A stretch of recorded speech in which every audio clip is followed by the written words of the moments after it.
Thanks for listening to the AZ12 podcast. Big shout out to Mason Douglas for the song. Very much appreciate that. All right, now joined by by Ben White. I don't know if Brad Alice is there or if it's just his hat, but either way, hello everybody. Arizona wins. We are now 4-0 in conference play. Again, it wasn't always pretty, but you will take these ones any way you can get it, fellas. 4-0 is 4-0. Yeah, winningest team in Big 12 history, I believe. Mm-hmm. Yeah, exactly. We've never lost. Yep. Look, was it pretty? No. Was it inspiring? No. Was it a double-digit-ish? And I don't know what the final was, if it was 8 or 10. Win against a solid but unimpressive team? Yeah.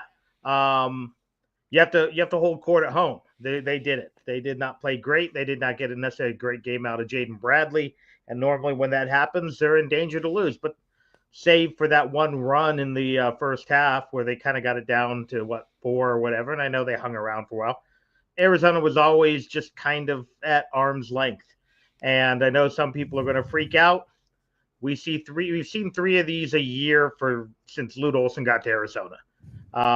This is the equivalent of beating a non-elite Cal team by 8 at home. The non-Jason Kidd, Ed Gray type teams. It's right. Fine. It's a good win, not a great win. It's probably a B-, C+. But when you need to go 10-0 or 9-1 at home, it'll work. And now no injuries. Now you go and you rest for a couple of days and get ready for what I believe Baylor in a couple of days, which is an important game. All right, Ben, there's a lot of things to take away from this. Players finding their roles, I think, was very, very nice in this one. Obviously, we've talked ad nauseum about Henri Veesaar. Let's talk about ADO, my guy, though, for a few minutes. I think there's some people that do not, who will not give ADO credit. ADO was the man. ADO's had 2 really, really good games in a row, and he's not just somebody that stands out there and shoots 3-pointers. He can get into the paint a little bit, had some nice assists as well. ADO's the man. 15 tonight, 9 for 9 at the free throw line, the only perfect Wildcat at the free throw line. So to your point, he's doing a little bit more than shooting the basketball. He's getting in the lane. I think he's still aware of what he can and cannot do. But that pass to Henri Veesaar was nice, set him up a couple of times, set up a couple of passes, I think, to Carter Bryant as well to get in there to score. So, yeah, guys are slowly finding their role. And I think throughout this game, Arizona was up double digits at one point, but we saw in that second half, some of those habits that we've seen throughout the year linger back. Lack of offensive rebounding, defensively, things loosened up. UCF got on a little bit of a shooting streak there from 3, didn't last very long. But point being, it made the game closer than it needed to be. But Arizona stayed composed. They figured out their roles. And to me, I think tonight the most important guy was Caleb Love. Was the shooting percentage there that you would like to see? Game in and game out, not really, but he deferred to other guys. He did a good job. He had a number of assists. He got the ball, to Delaware. So he got the ball to Awaka down low when he was in the game making impacts. So I thought this team did a good job in the end. They obviously come out with the win. I would have liked to seen it, by double digits or more, but at the same time, none of these games are going to be give-me's. They're not going to be easy games. You're in conference play now. So Arizona's figuring it out. And I think when you look at the way they played for 40 minutes, that sample size shows you what works for this team. I feel like early on in the year, you thought, okay, we had shooting issues. We had issues on defense. We didn't quite know what everybody's role was.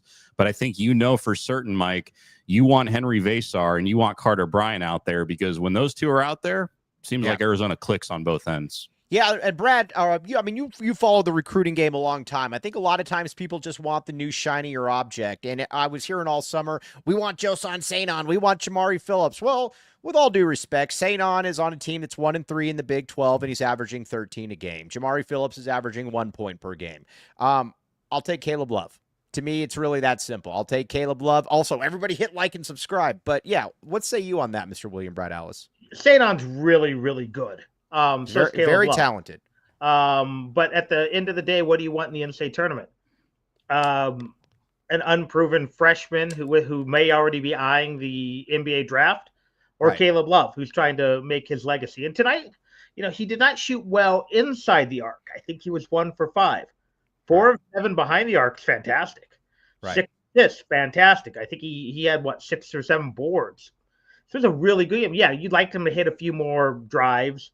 He had the heat check 3 I didn't necessarily love, but we'll excuse from him more than other guys. But this was a really good game for him. And when you combine it with very good shooting from ADO behind the arc, I think he was 2 for 3.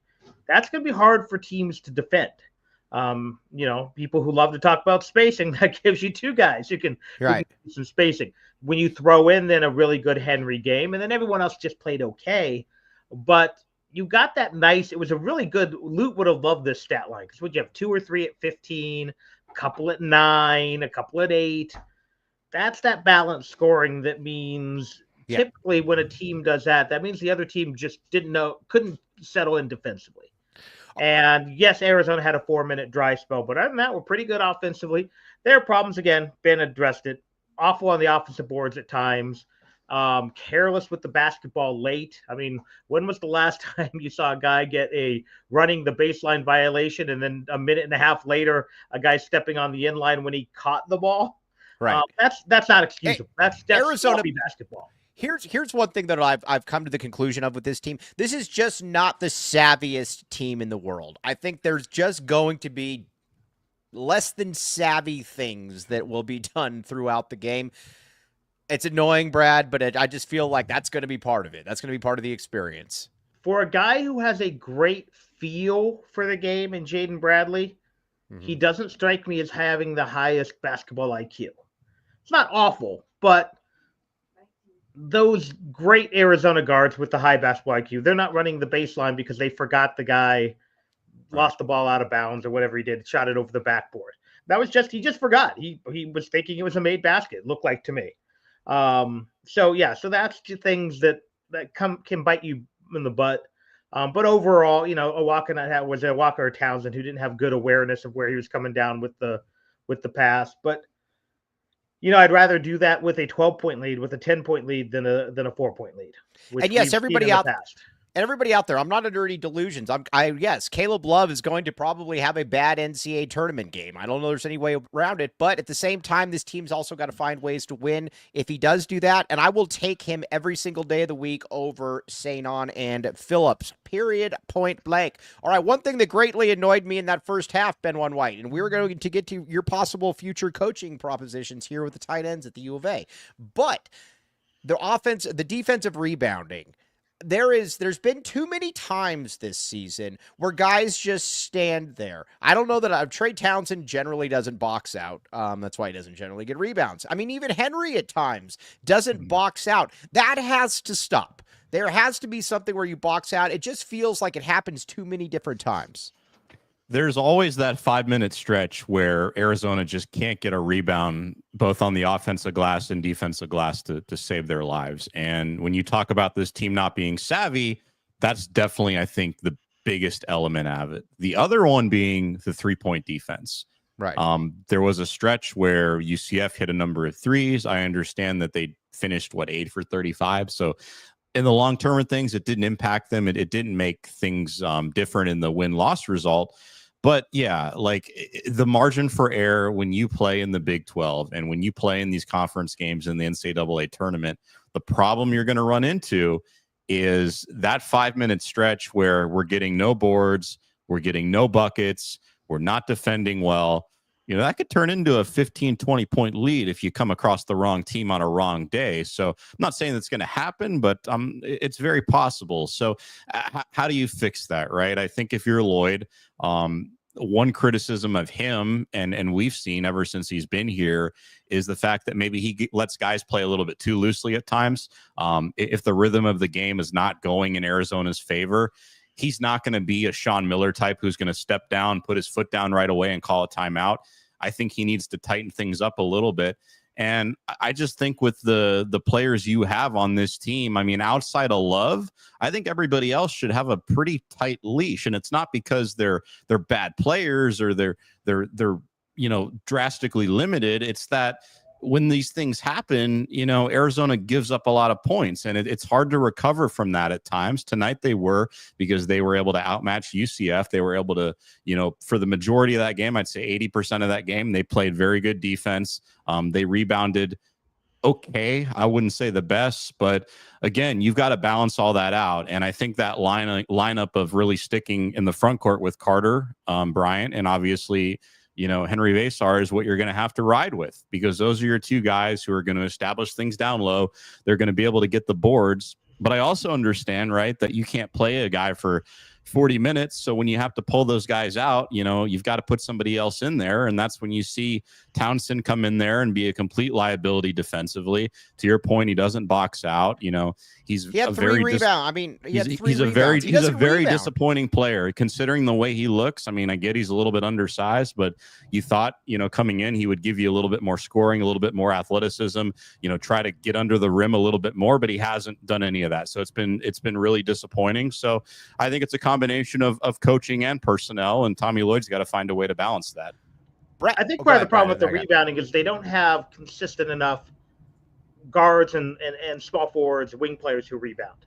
If you look at the great rebounding teams, you either had a bunch of springy guys who could all grab rebounds, or you had bigs who sometimes boxed out to the detriment of their rebounding numbers, and sometimes both. I'll give you a great example.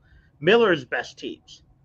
Zeus boxed out first, rebounded second. But why? Because he had Brandon Ashley. He had, Aaron Gordon. He had Rondé. Guys who would go up and get boards. I always go back, and he's the most disliked player maybe in Arizona history. But one reason that Chris Mills averaged 7 or 8 rebounds a game was because Ed Stokes boxed out too much sometimes. Right. Because he was not aggressive for the boards, but Ed could take with that wingspan, and Zeus did this too to a lesser extent, boxed out 2 guys. The problem is Townsend's not going for rebounds, and he's not boxing out.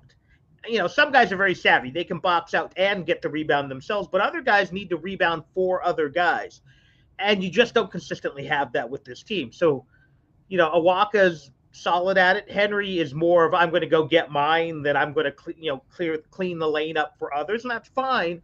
But you need KJ Lewis, and KJ Lewis had 2 huge rebounds today in that one stretch late where UCF was making a final gasp comeback, but he only had one other the entire game. KJ Lewis is a guy who probably needs 5 rebounds a game. Carter Bryant's a guy, if he's going to play these kind of minutes, probably needs 5 to 7. Patrick Stark says, Mike, hating on Conrad to get the W with Philly B. I can't see the rest of it. I don't know what else is on there, Patrick Stark. I do not know. This is one thing, though. I do not understand. The Conrad thing I don't want to see. Listen, I'm sure that, he's great for the team and this and that. I did not like seeing that UCF. He looked out of place out there. Am I wrong? My gut feeling was UCF started their run right before he came in. It wasn't big, maybe 4-0.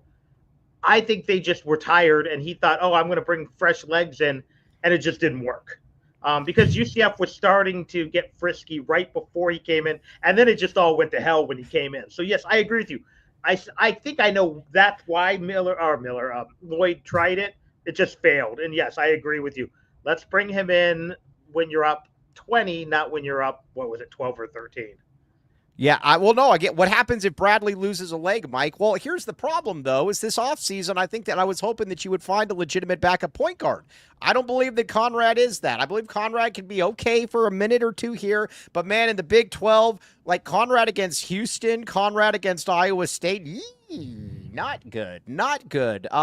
Ben One White, I see you agreeing with me. Come to my defense. Especially when he's going coast to coast. It'd be one thing to dribble the ball up the court and get the ball inside or defer to Caleb Love immediately, but played a little bit of hero ball, too much to my liking there for a couple of possessions. But I think Brad's spot on. I just think some rest was needed. It was a plug-in spot. I don't think it's something they'll imagine they'll continue long term. At least I hope not. What he is and should be is the John Ash or Jason Rainey giving Jason Gardner his 1 minute a break per game. Right. For those of you, I'm going to bring all the references out, thanks to the guy who But if you remember, Gardner used to play 38 minutes a game. He would get about a minute and a half rest from the first half. John Ash would come in, or Jason Rainey would come in, and he'd get about 30 seconds right before a TV timeout. And that was it. And, unfortunately, I don't know what Bradley ended up playing today, but it was considerable minutes. All right, now let's talk Henri Veesaar. 35. This man, Henri Veesaar, is the gift that keeps on giving, that keeps on giving, that keeps on giving, that keeps on giving. He is, I don't even know what to say at this point. He tries to dunk everything. It is awesome to watch. He shoots threes. We were talking about it before. Benjamin White, this looks like somebody that will probably be playing in the NBA at some point. And Irish Mike, Veesaar is a tall Ricky Anderson. He's a far more athletically inclined Ricky Anderson. I don't know that Ricky Anderson ever dunked on anybody. I don't think that he could. Ricky was kind of soft, man, offensively. Ricky was goofy. He just was. Brad's a bigger fan of him. But Ricky was not. Ricky was a good player, man. Ricky, I thought played a little too much, to be honest with you. We're gonna disagree on that one, I think. Mike. The year with Hassan and Iggy there, and Arizona would play teams, and the lack of athleticism. I was not a huge Ricky fan. Ricky was okay, in my opinion. But Ben White, let's talk Henri Veesaar, though. This guy is awesome, awesome, awesome. And for all the people out there that say the Tommy Gun can't develop talent, Henri Veesaar says, "Look at me." Yep, and we were all sure wrong on him. I'm not sure there was one person who said, yeah, Henri Veesaar would turn into this or give you this level of production. I think, outside of Caleb Love, Mike, I think he's your second most important player at this point. Because when he's on the floor, Arizona is able to set the tone defensively. How he plays and how he defends, I think really sets the tone for how these games are going to go. The rebounding numbers, I would like to see them higher, but the scoring is there, and it's easy scoring. It's not forced. It's Anthony Del Orso, ironically enough, getting him entry passes today. It's Jaden Bradley setting him up as well. So it's not like Veesaar is putting his head down and forcing things and doing things that are out of his scope. It's certainly looked natural out there, and Arizona's going to need him because he's really the only true big they have. And I think the other missing piece you're hoping and banking on getting a little bit better is just more consistency from Carter Bryant. But look, if Veesaar can give you 14 and 8 a game, 14 and 9 maybe, I know it's a little bit of a stretch right now, but I think he can get there. Arizona's going to be in a good spot, and there's no reason why they can't be in every game they play if he's giving you that kind of production. Brad, one thing that we got to be very careful on here, and then I think it's going to come back to bite Arizona in the tush. We can't have this happen. We cannot. Henry does moving screens every single time that he screens. Oh, yeah, yes. Every single time. It's going to get called sometime. You got to stop doing it. Stop doing it right now. That's all I ask. He's the equivalent of like the offensive lineman who's always moving at the snap. Yes. And it's going to get called at the worst time. Right. Yes, that's we just cannot have that happen. Now, Curious Ski, my guy said down the stretch, Arizona's going to let teams back into games. I think that's just kind of the way it is. I wonder how much of it's a depth thing too. Just you got guys logging some pretty serious minutes, and those runs come a lot midway through each half. Right. The UCLA run came with about 8 minutes left, 12 minutes left. Tonight was. I wonder how much of that is just you're basically playing 7.5, and again your key guys are getting tired, and then you've got to bring out no offense, but ADO is not a good defensive player. I finally figured out what he was doing on defense. It looks like he's trying to make the guy drive wide, and he's trying to cut him off. ADO actually tried a little bit harder though. I think he tries. I just don't think he's good. Yes. Defense. I mean, again, he was shooting lights out tonight. Great job. But there are going to be those times where you're going to have to go with your weaker lineups just to get guys rest. And it may be just something where Tommy has to kind of figure out the rotation a little bit more. Do you want your best 5 out there, or do you have to start subbing maybe a little earlier at the detriment of your overall 5 that you don't get caught with 3 of your weaker defenders out there at the same time? All right, now one thing that we do need to end, we have to credit the public with this, not just ourselves. We are 6-0 with Arizona basketball since the inception of the AZ12 podcast. That is very, very big. At some point, that is not a coincidence, Ben One White. It is not. The AZ12 podcast is here to stay. Arizona is undefeated in the Big 12. What a history moment in the making there, Mike Luke. Oh my gosh, 13. Now that's not good. Okay, let's see. All right, now let's wow. All right, now let's talk then a little bit about just kind of everything and where this moves. You got Baylor coming up next. Baylor is better than UCF. But Baylor's weird. Baylor is, as they say, mercurial because you've got a lot of talent. You got a decent coach, obviously, and they beat ASU in overtime. There was kind of a game that it felt like they were controlling, though, and I tuned back in. I'm like, what the heck is this? It's a 2-point game. You're going to have to bring a good performance, though, because Baylor is a very talented team. It's a weird team, but it's a very talented team. Yes, Patrick Stark. The AZ12 podcast changes lives. Go ahead, Ben One White and Bryant. Yeah, I mean, look, their guard play is good. I'm not sure if those guys are better than say Love or Bradley, but they've certainly been more consistent. So I think you've got to keep that into mind, and they can get after it, in the front court too. So it's not going to be an easy game, but I think it's a game that I would expect Arizona to win, but I also wouldn't be surprised if they lose either. William, I think it's an important game. Again, you need every win you can get at home. So if you can get Baylor, who's one of the better teams who are coming to McHale, that might change in a week because Baylor could lose 3 in a row too, or they could win 3 in a row. You're such a right. They're such a weird team. But if you can get Baylor again, suddenly you're 3-0 at home. You're still undefeated on the road, and you've really gone a long way. To at least as of now, playing your way off the bubble. I think right now, most of the bracket guys have Arizona back in. They're probably where they should be. But it's a big win because, again, it's another quality win, and it's serving at home, holding serve at home. Yes. All right. Now, that is a big part of it. Arizona's 4-0, though. I'm going to keep coming back to this. Arizona's 4-0. You get wins any way you can. And this is something else that we were talking about. I know a lot of people were nostalgic about, you're going to lose the Pac-12, this and that. This is why I wanted to go to the Big 12. These games are awesome, even against teams that are, considered the bottom feeders. The what are those things that, suck up the algae on the side of the fish tank? What are those things called? Bottom feeders. Well, bottom, yeah, but isn't there a scientific name, or is it actually bottom feeder? I don't know. My friend used to call them cephs.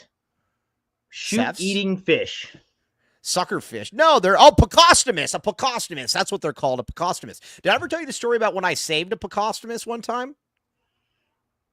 So my dad got me a Pocostomus, and somehow it jumped out of the tank, and then I went to go pee in and I picked it up and I put it back in the tank. I saved a Pocostomus's life, so there is that. But Ben One White, this is a big. I tell you that story so I can tell you this story. Actually, I just said that story, but. This is a big part of it, though, is that these games are awesome. These have NCAA tournament type feels to them. This is not like playing Cal or Stanford or ASU or any of those other schools. Although ASU is interesting now, but yes, your point still stands. Yeah, I mean the quality is better, the teams are better, top to bottom. It's probably the most interesting league in college basketball. I don't think it's the best league, but it's the most interesting because you have a lot of talent.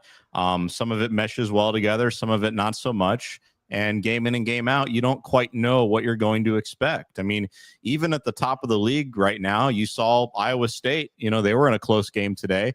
That certainly wasn't going to be a give me. You've seen a number of, 1 to 2 possession games early on in conference play. A team like Kansas, well, very good, certainly hasn't impressed me in stretches. So don't want to look too far ahead, but yeah, you should be very optimistic looking at the pool of teams and looking at the games you have coming up. And I'll keep going back to the fact that if Arizona's healthy and they tighten things up and they know their role and they are consistent, there's not a game where you look at it on paper and say, oh man, Arizona's going to get obliterated in this game or they've got no chance. I think they'll be able to keep every game they're in interesting. Whether that's a win or a loss is yet to be found out. Yeah, Brad, is this team going to be ranked on I like rankings? I know a lot of people say they don't care about rankings. I care about rankings. Brad, is this team going to be ranked? I don't care about rankings. Oh, Probably not. rankings Because are fun.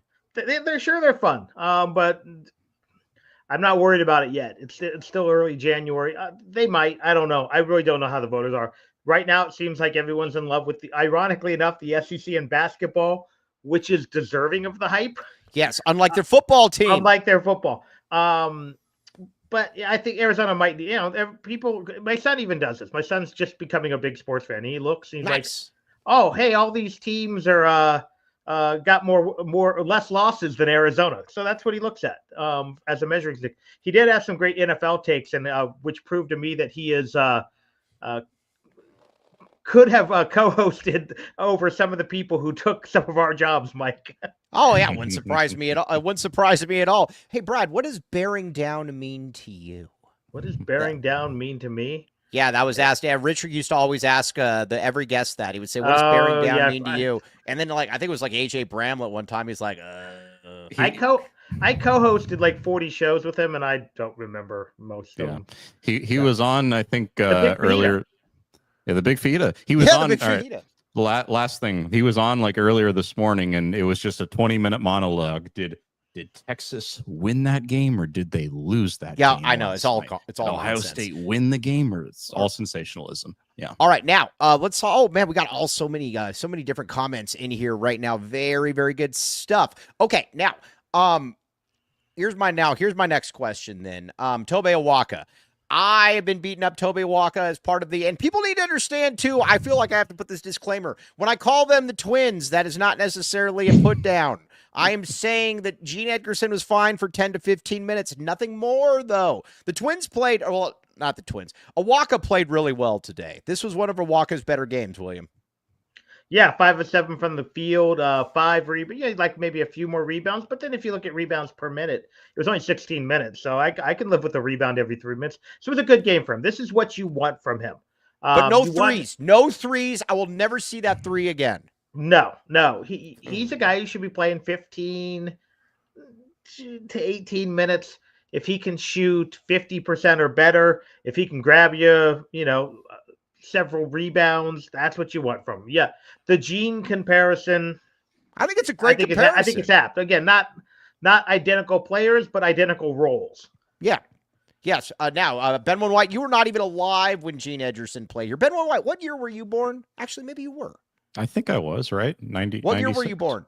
96. Oh, yeah. You were 5 when Gene left. Oh, yeah. Benwin White, you might have even watched him up close by that point. Who knows? Only Arizona player to play in 2 Final Fours. 2 Final Fours. Yep, exactly. But listen, the Twins are not the Twins. Awaka played well in this game. That dunk was awesome. What I like about Awaka, listen, here's where I'm at. I like Townsend, I think, has a little bit more skill. I think that's very obvious to see. But at the same time, Awaka plays much harder, though. And that's something that is easy for me. He doesn't just stand there. I can deal with that. I can't deal with guys that don't try harder. That's where I was going to go with it. I think the effort is what gets him out on the floor. And it's nice to see Henri and Carter Bryant settling into their roles and continuing to get better, because like Brad was just saying right there, right, is he's a 15 to 20 minute guy. He's not a 30 to 35 minute guy. And that's what they tried to have him do early on in the year, just because you didn't quite know what you were getting from the other two. The skill level and the consistency wasn't quite there. So I think he was asked to do more than what he's capable of and what his role usually is. But is he undersized? Sure. Are there stretches where you like somebody else in there? Yeah. But at the same time, if he's going to crash the glass, if he's going to get to the rim, that dunk was fantastic, by the way. I think it made its way onto SportsCenter. So be looking. By the way, we got a compliment later for Ben White. Brad, you might know who this is. You know who Stevie Williams was? He played with Adrian Brown at Saguaro, first team All-State. Yeah. That's Stevie Williams. He is giving Ben White a compliment. He's calling Ben a young king, a Division I player. Game recognized game, as the kids would say. Good job there, young king. Here's the thing with Awaka. You never feel like Awaka. All his mistakes are because he's just not talented enough. Yeah, he's just not good enough. Yeah. Whereas Townsend, you look at him, you're like, Is he not good enough? Is he not trying? Yeah. Is he not paying attention? And my guess is, again, I think Awaka still has some upside that the team is really intrigued with, and I think they kind of hoped by getting the minutes he couldn't get at Tennessee, by maybe he's doing some things in practice, that he could be that 25 to 30-minute guy. He's just not yet, and he may never be. Right. He may go down into the, we've seen a lot of these guys who come in really athletic, really good builds, and sometimes it works, and sometimes they just are what they are, and that's a poor man's Gene Edgerson.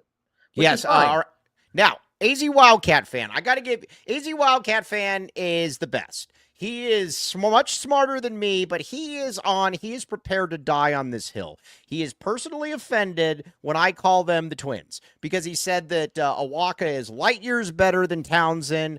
I don't really see that, but it is something. And he even compared him to Oscar Shibwe, Awaka's rebounding prowess. I do not agree with that. I think that their impact is somewhat similar, although I respect Awaka more.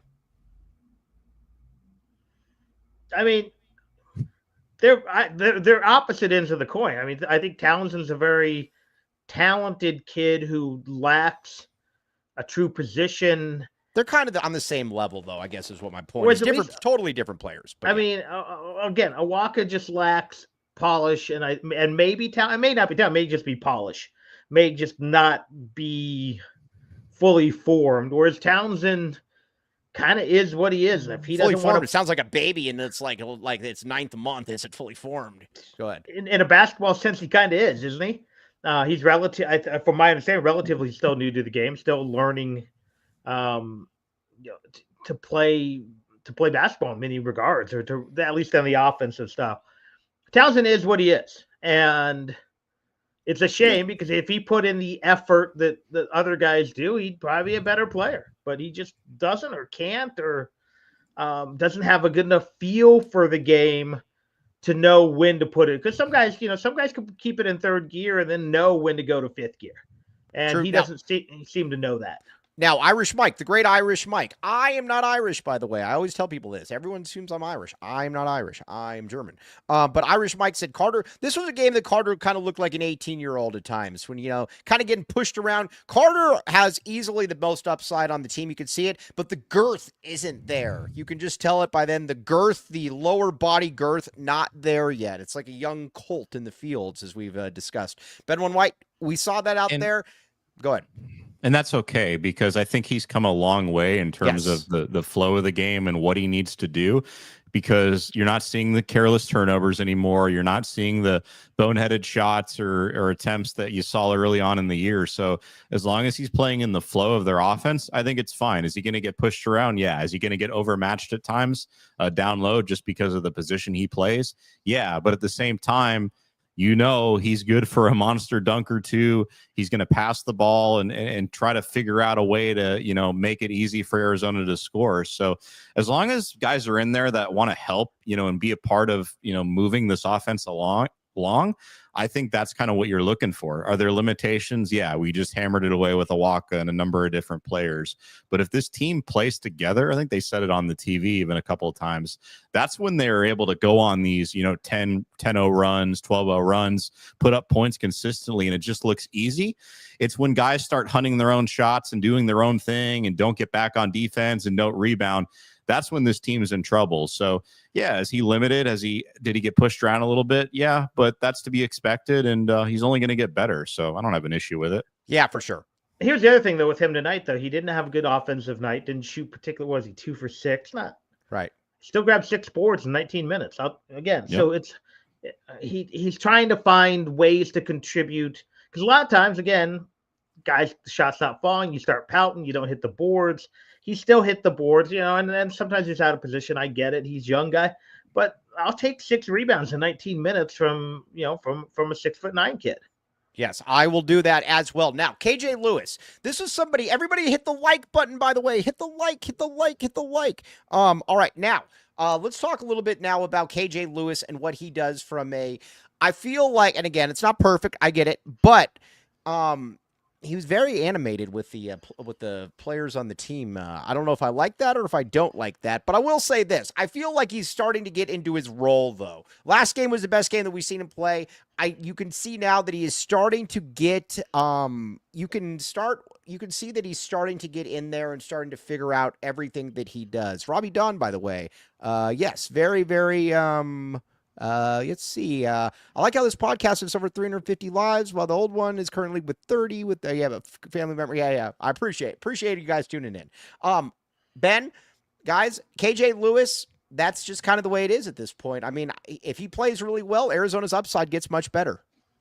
He only had 3 fouls tonight, Mike. So right. there was some progress there. Yeah, I think him and Carter, it's a similar conversation where the expectation is different. Of course, KJ's been here multiple years. Carter's a freshman. He's still very raw. People expected KJ to have a bigger role on this team, but he had 10 tonight, right? He was able to grab a handful of boards. I know that's not traditionally his thing, but he did force a couple of steals there that got Arizona, out of some of those scoring droughts. So if he can kind of do his thing and play good defensively, I think he's at his best when he's locked in and he's forcing turnovers. And, he plays within the flow of their offense, not quite like Love or Bradley or some of these other guys, but he certainly has the ability, given the way he's built, given the type of player, people expected him to be.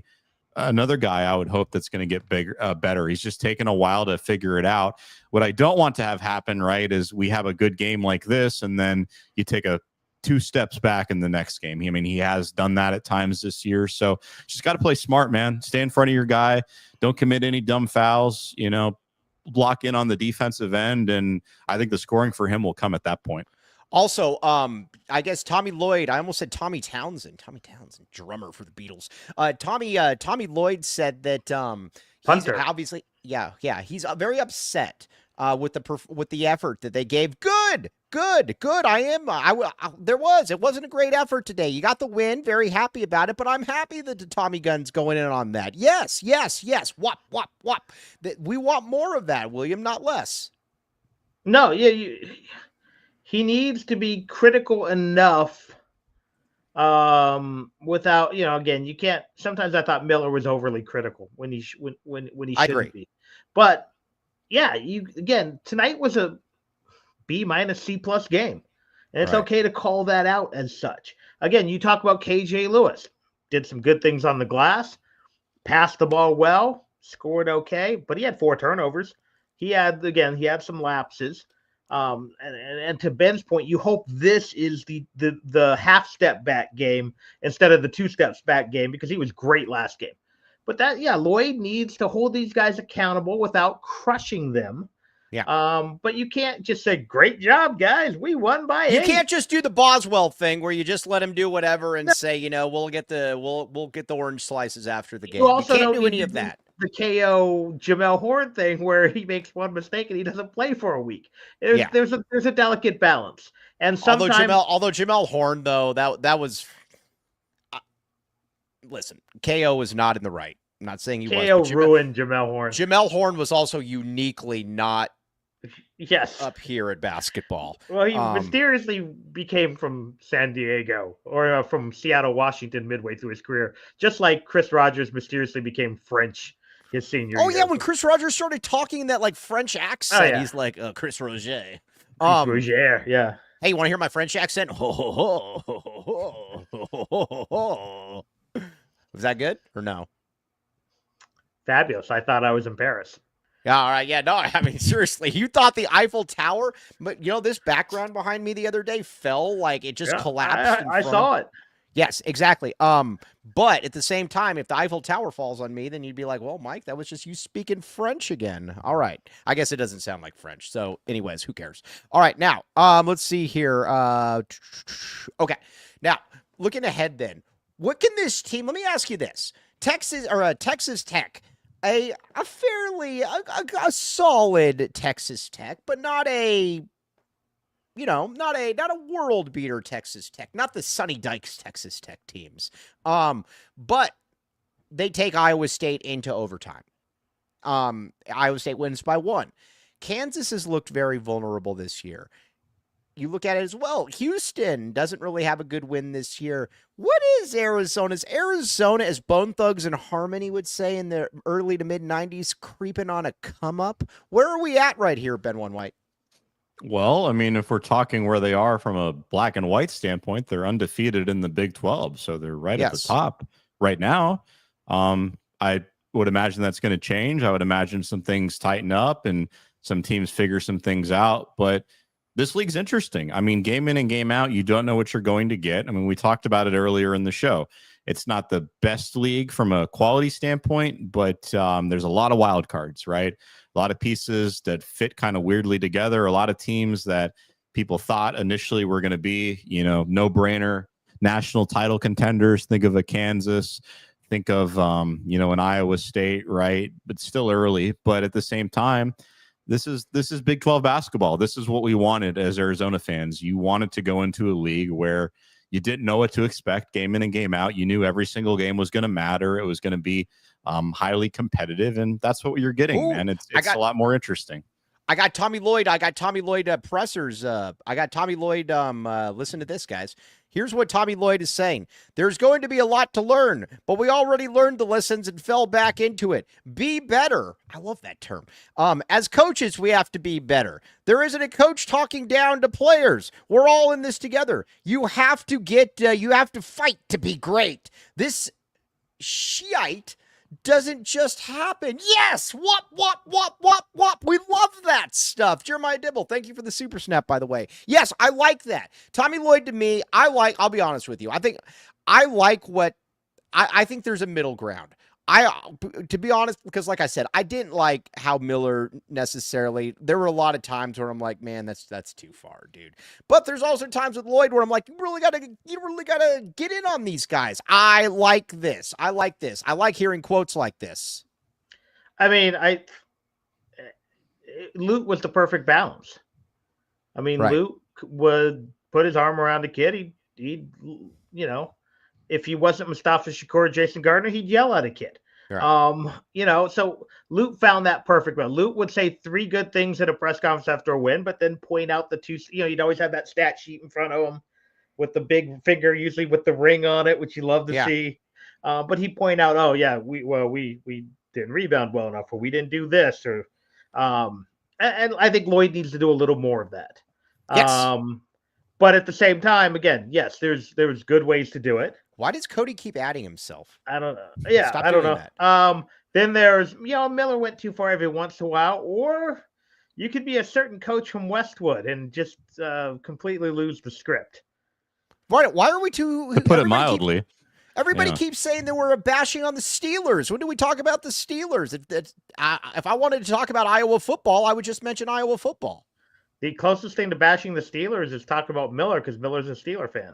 Yeah, no, exactly. If I wanted, all right, now. I mean, I was rooting for the Steelers tonight. It helps my team. All right, now, I think it's BCat asking about what is this wop, wop, wop. That is a term from called from not like us, Kendrick Lamar. Wop, wop, wop, wop. We do that when we get excited around these parts. Well, at least I do that when I get excited around these parts. All right, now don't worry. We're going to talk about the open tight end position before the show ends with Ben One White. But I look at this team though, and I think yes, Arizona's vulnerable. But like I said, I look at Kansas. And I don't know. I don't think that Arizona can't beat Kansas.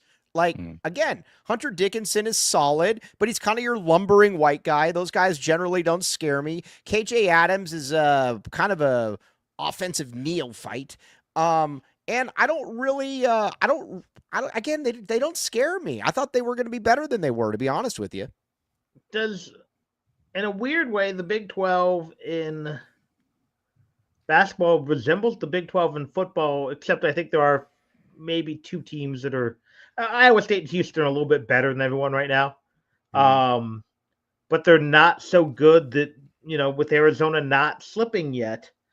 But I think Arizona's in the B group with Kansas, I'm not sure West Virginia's there, maybe with DeVries, they're there, maybe Texas, but Baylor. But if you tell me Arizona's probably battling Kansas for 3rd, I can see that. Again, assuming they continue to keep getting a little bit better and a little bit better. I think to me, and I haven't seen a ton of Houston and Iowa State. Iowa State looks like the best team right now, and I'm not sure, but they struggled today, and I watched part of that game. Texas Tech was tough, and that's a tough place to play. So it's a very interesting league. Again, it's unlike the Pac-12, which usually was top heavy. This is save for the bottom 3 or 4. It's a lot like the football conference. Save for the bottom 3 or 4 teams. A lot of good basketball teams, which is what we expected. There aren't many nights where you can sleepwalk, and that I think that's a good thing because there aren't many road venues that cause you to sleepwalk like Corvallis or Pullman or Cal of late. Cal used to be a great venue. It has, Stanford used to be a great venue. It no longer is. Yes. But you go to TCU, it's hopping now. It didn't used to be. It is. You go to, obviously Cincinnati, West Virginia was a good crowd in a snowstorm. Texas Tech is apparently crazy. Baylor's crazy, Yeah, because this conference cares about sports. Yeah, that's all. I mean, and there's nothing else to do in those towns. Well, that's fine. I don't care. There's nothing else to do in my life, really, except for sports as well. So I embrace that. No, but I hated. That's the thing that I hated about these West Coast elites. Sports. You can go hang out with the unwashed masses and smoke your cigarette behind the dumpster. It drove me up a wall with this. That Michael Crow mentality, where it's like, dude, go eat crow and go away. Like, these people genuinely care about sports, and you could just tell by their Twitter followers as well. Like, every single fan base outside of like the Colorado fan base that are just Dion people that don't care about Colorado really at all. Might be on the move, by the way. Yeah, exactly. Mark Davis and him are on the phone right now. Yeah, by the way, I broke that news 2 years ago that he would be out of here to the NFL after 2 years. I broke that news. As a person with the interest in the AFC West, I would love Dion. I bet you would. With the Raiders, because I don't want Pete Carroll there. Right, and you know what else would happen, too, is that he'd bring Shiloh, and no, I don't smoke Newports. Get out of here. But Shiloh, he'll bring him in. That'd be like the worst safety in the NFL. No, you know what's great about Dion, too? Dion always says, he's like, I would never leave Colorado. I'm a leader of men, this and that. I guarantee you what's going to happen. He's going to say that, like, God told him that he needed to go to the team. That will 1,000% be what's going to happen. Exactly. And people are, yeah. And he'll be fired in 2 years. Yeah, exactly. Now, yes, it'll be fired in 2 years. I mean, exactly. I guess is that God before or as well. After the new GM, who hasn't been hired yet, is fired? Oh, I know. I love the way certain franchises are run. They told him on Tuesday he's safe, and then Tom Brady steps in on Thursday and says, not so fast. Guys, Mike smokes chocolate milk. I like chocolate. Huh? Can you smoke? You can't smoke chocolate milk. I like to drink chocolate milk. Ben One White has these. It's funny. Every time I go to visit Ben's always got this refrigerator filled with like these protein shakes that have like 80. Because Ben's a big buff guy now, and he's got like 85 grams of protein, and there's only like 10 grams of fat in them. Premier Protein, man. Costco. Oh, it's very, very tasty. I like it a lot. I go there and I try to drink as many. Mike snorts Adderall. Well, no, I don't. But I mean, that would probably be more likely than the chocolate milk has. If Mike was snorting Adderall, he wouldn't get off on these tangents. No, yeah, exactly. No, it would prevent me from this. It would prevent me. And Antonio Pierce to Colorado. Now, let me ask you this: Arizona, in the grand scheme of things, nationally, this to me feels like about a top. Let's ask this. All right, well, we got Jeremiah Dibble in here, the great Jeremiah Dibble. Let me ask you this: what does Arizona feel like right now? Forget the whole out of conference where you lost every game. Who does this feel like? About a top 15 to 20 team, somewhere in there? Yeah, about where the metrics have them. Oh, the metrics have them at like 10 or 11. Yeah, they feel like about a 15 to 20. Ben, you said, now Bruce Pascoe, there is absolutely no way that Bruce Pascoe has Arizona ranked. Arizona could be ranked for the rest, or win out, and Bruce Pascoe would not have Arizona ranked.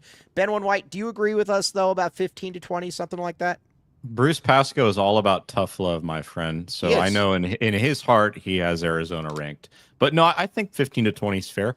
This time of year is so wacky with ratings anyway. I mean, heck, Cincinnati, who I think is an awful team, was ranked what 17 like a week ago. So Exactly. yeah, I think Arizona's somewhere in that range. I think that Arizona, Mike loves metrics and analytics. No, I hate metrics and analytics. I think they suck. That's why, like, when somebody keeps trying to get me to compare Tobey Awaka, Only when they're in your favor of your argument, you like them. But otherwise, no, it's like, you know what it's like? I think Pro Football Focus is a bunch of putzes, but every now and then I'll see something. I'm like, you know what? I actually agree with that one. So I am going to quote Pro Football Focus. But other than that, I will not do anything. No, I don't. Listen, here's the other thing, too. Is this team a little bit better now that ADO is a professional spacer? You've got him. Carter's a pretty decent shooter. Caleb can be is this team maybe a little bit better shooting team than we have given them credit for? Or is this just a way of saying, Mike, you're an idiot? They're starting to become the team we thought they would be in the preseason. Right. Which is why I'm not a panic button pusher. Because sometimes it takes teams a while to round into shape. And this team hasn't hit what I think their ceiling can be. Right. But they're getting closer to it. So I thought before the year they'd be an okay shooting team. I think they have become an okay shooting team. They're certainly not elite, and they're certainly not the team we saw against Duke, who shot like they were terrible. Right. So again, can they continue to get better? Yes, they can. Doesn't mean they will. They could easily lose 3 out of 4 or whatever and be back firmly on the wrong side of the bubble. But right now they're playing really good basketball. And I think, Shelby said it pretty well. Just keep stacking wins and it'll work out. You guys had a pretty you referred Shelby to a nice little job, if I'm not mistaken. Is this true?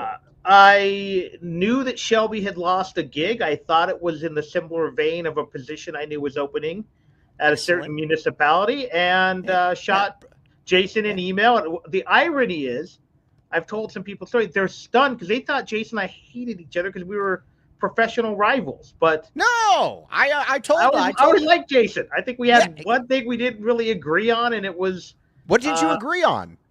Who was the kid? Basically, it was during Rich Rod era. The kid was going to commit at a event at his school, but Rich Rod announced it, so I tweeted it out. And Jason was like, not to me personally, but in general, media, you should really respect the kid's decision to commit on his own terms. Like, but how do I not quote Rich that's Rod? weak stuff. That's petty stuff. That's it. That's the only disagreement we ever had over the years. Well, either way, we very much like Jason. I like Shelby. She seems cool. Good on them. They're good family. And actually, ironically enough, our kids played together a few times at the park because we used to live down the street from them. We very much like Shelby, and we very much appreciate you helping out with that, Brad Alice. You are the man. I always tell people that Brad Alice is the man. All right, now, looking forward here. What are your what are you guys doing on Tuesday night? Watching Arizona Baylor, I guess. Hey, because it's a home game. Hey, what do you guys think about doing the post-game show with with little Mike? If I can stay awake, I'm old. Yeah. Oh, come on. Oh, Ben One White, you don't have that excuse. You are only 24. No, I stay up till 2 a.m. every night anyway. I don't have an excuse. So you can do that. Yes. Very, very good. All right. Now, what are you guys legit old enough to be Ben's dad? You are. No, seriously. How old is Bill White? How old is Bill One White? 63. Brad, how old are you? You're 51. 42, right? 51, almost 52 next month. Brad, you've never looked better in your life. All right, now let me ask you this. I wish that was true. Oh, it is true. Someone has not been in the gym enough lately. Oh, but that's why you got your own kid. All right, yeah. Oh, Jeremiah Dibble. By the way, if you need solar, go to Jeremiah Dibble. Jeremiah Dibble, very, very good. Hey, you want to hear a story about Jeremiah Dibble? He's actually one of the naturally strongest people. I played in a basketball league with him for the longest time, and whenever he would get mad, he would just back somebody down and just like push it up and in. Jeremiah Dibble, a man of girth. Jeremiah Dibble, very strong. Any relation to Rob? No, but he could be. He could be. One of my favorite baseball players of all time, Rob. Oh, Rob Dibble. Remember that show he had with him and Dan Patrick, the radio show? Yeah. What was it called? Dan and Dibs. Yeah, or Dibs and Dan. I almost said Dick and Dan. He's still doing Dibbles, I think, still doing radio in Hartford, ESPN. Okay. So. Yes. All right. Yeah. Okay. Now, All right. So, what are you guys looking for then? All I care about is a win. Dibble Edgerton triplet. No, Dibble had more talent. All right. Let me ask you this though. Well, all I care about in this one is a win. A win. A win. A win. A win. If it's 48-46, I do not care. Being 5-0 in conference play, yes, please sign me up for 2. All I care about is, to your point, a win, and more importantly, the consistency that comes with it after, a good game like this, right?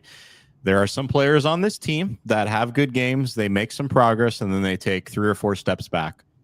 As long as we don't have that, as long as they play in the flow of things and they play good defense, the shooting slowly gets better. I don't expect Arizona to suddenly be a good shooting team, but if you can work things through Veesaar like you did tonight and some of those other guys down low and opened up things, there's no reason why Arizona can't beat Baylor and they can't win at least the next 3 or 4 games on their schedule. But again, hiccups could happen, but I was pleased to see this team, be faced with some challenges today where things were not working when it came to rebounding, when it came to defense, and they tightened things up. They let UCF get back in it, and they were ultimately able to pull away there in the second half. So I'd like to see Veesaar continue to play the way he's getting. I'd like to see Carter Bryant look a little bit more comfortable. KJ Lewis, I think, is the biggest guy I'm looking for in this game on Tuesday. Can he have a game like this, cut down on the turnovers, maybe do a little bit more from a scoring standpoint, did good things on the glass today. So, yeah, I mean, Arizona's just got to do 3 things, right? They've got to defend, they've got to rebound well enough and manage those minutes, and they've got to have Bradley, Lubb, some sort of combination of those guys shoot well enough and put up double-digit scoring, and Arizona's probably in a good spot at that point. William? If they get a big lead early, hold it. And if it's a back-and-forth game, I need to see them make plays down the stretch. I feel in several of their close games, the other teams have wilted more than I don't feel like Arizona put Cincinnati away. I think Cincinnati ran out of gas. Right. Arizona could have, even blowing the huge lead, should have beat UCLA. They didn't make enough plays. So if you get up, stay up. If you are in a rock fight, throw a rock back at them. Exactly. Did you ever throw a rock at anybody growing as a kid? Yeah. Hey, you want to hear? Hey, did you know the story? So listen. Did you ever have a dirt clod fight? A dirt clod? What's a dirt clod? Dirt clod, like when you pick up, it's like a clump of dirt. And throw it at somebody? Yeah, we used to have dirt clod fight. So I don't know where around Saguaro you grew. I grew up at Speedway in Harrison. I grew up on 22nd and Houghton, my friend, a little east, a little tougher area than yours. So as you know, now it's all developed. There used to be all the vacant lots. We used to have dirt clod fights or BB gun fights. Oh, I used to go. You said you were at You said you were at Speedway in Harrison. Speedway in Harrison. You know where the Walgreens is now? Yeah. I know because I used to. Did you ever venture up to the Albertsons then on Broadway, or did you stay out of that area? Oh yeah, because I went to Gridley. I had to ride my bike. I had to ride my bike up there, but Albertsons wasn't there until. I grew up in one of the toughest areas in all of the city, 22nd and Houghton, past 22nd and Houghton. Again, very, very difficult. Ben, you would not have survived one day in this area. Trust me, young man. Is it like Grand and Alvernon, Mike Lee? It's not that bad. No. Grand Alvernon's overrated, though. It's not nearly as tough as it used to be. What about the Church's Chicken when you were younger that you saw the I saw a big fight there. I will not go into details, though. I will not go into the Cat Tracks offices were at basically that area. Was that? Oh, was it? And the Church's Chicken? Speedway in Alvernon, basically, yeah. It could be rough at night when we were putting together because we used to have to put together the weekly newspaper. When you guys were in the lab with a pen and a pad? Pretty close, yeah. Yeah. Hey, Brad, what do you? We had a tough crew there, though. We were debating this the other day. What do you think's a tougher area going down for a while, from 29th or 36th, from Craycroft to Campbell? Which one of those areas do you think is tougher? Oh, Craycroft. No, 29th or 36th. I think those are the 2 toughest ones. Yeah, very tough areas. That's pretty rough. Yeah. I played basketball I there. lived Freedom on Park. Sunrise and Swan. Real tough area there, Mike. Oh, I think Herb Crow lives in that area. So I am on the wrong side of river on Ruth Roth and La Jolla. That's. But I'm in a area. very Yeah, nice okay. little neighborhood. But everything around us, little shady. Really interesting. Hey, did you know that the Shears and Tony Gimino like live next door to each other and they didn't even know it? Doesn't surprise me. Sheer again lived down the street from me, kind of for a couple of years. Like I said, our kids played at the park a few times, and Yeah. How is your kid still going to be the next Ralph Zarate? we had to order him cleats today because I couldn't find a 12 and a half. Interesting. 14. Wow, that's a good thing. That's a good thing. All right, yeah. All right. On that note, though, we will be off. Oh, Raiders Reef. I thought Raiders Reef was some fun magic land as a kid. Raiders Reef, that garbage. All right, now on that note, though, we'll be announcing all of our advertisers next week. All right, very excited. Okay, on that note, though, Ben One White is a Foothills Falcon. I am a Foothills Falcon, yes. Yes, very you much played so. for the great Jeff Skurin, if I'm not mistaken. Very briefly, yes. Very briefly, yes. Rhett Rodriguez would not be in the position he is without Ben One White. This is true, Ben One White. Yep. My brother was briefly on Skurin's staff at Foothills. Oh, interesting. Was he the chief recruiter? I'm just that kidding. was one thing he didn't like. Hey, Jeff and I are good friends, though. I like Jeff. I like Jeff a great deal. I've done a lot of radio with Jeff. So. Yeah, no, trust me. I like Jeff. I've liked Jeff a great deal as well. All right. William Brett Ellis, are you going to be getting any podcasts out here soon? The people are asking. That's my goal. My goal is I'm working on some things, trying to carve out some time.